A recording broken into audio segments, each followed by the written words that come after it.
అలవా మిత్తితో నీకు పైసలు ఎంత ఇవ్వాలి? అదేమి ఇవ్వాలి ఇస్తా ఇస్తారే అంత ఖుషి అంతే.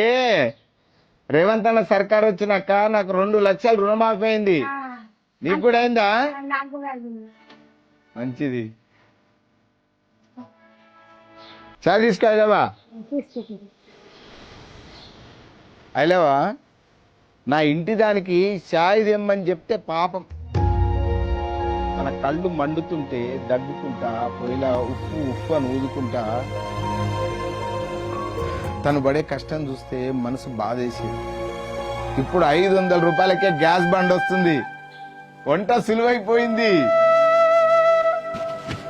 బాపు బడిపోతున్నా. పోరా బిడ్డ, నా చిన్న బిడ్డ మొన్నటిదాకా ప్రతిరోజు బాపు బడికి పోతానా బస్సుకు పైసలు ఇయ్యి అని అడిగేది.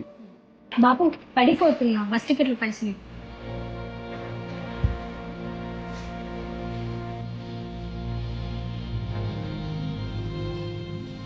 బాపు బిడ్డ ఇలా బడికొద్దులే, అమ్మ పానం బాగాలేదు, ఇలా ఇంటి తాగినప్పుడు పైసలు లేనప్పుడు అబద్ధం చెప్పటోడు.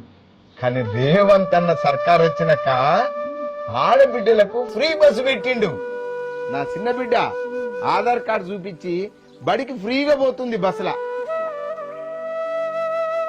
బాపు దీవించే చల్లగుండి బిడ్డ.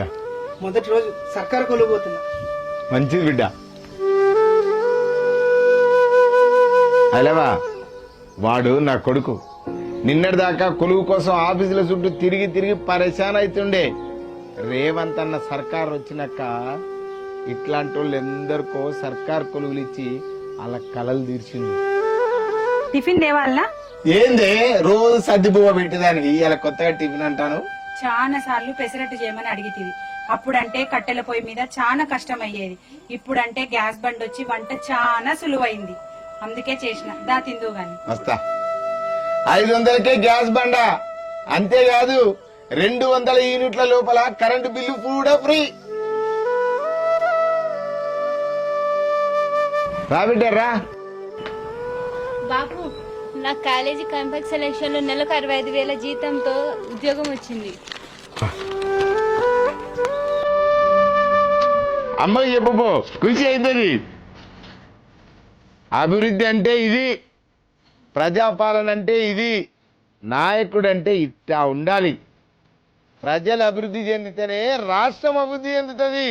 అదే రేవంత్ అన్న సర్కార్.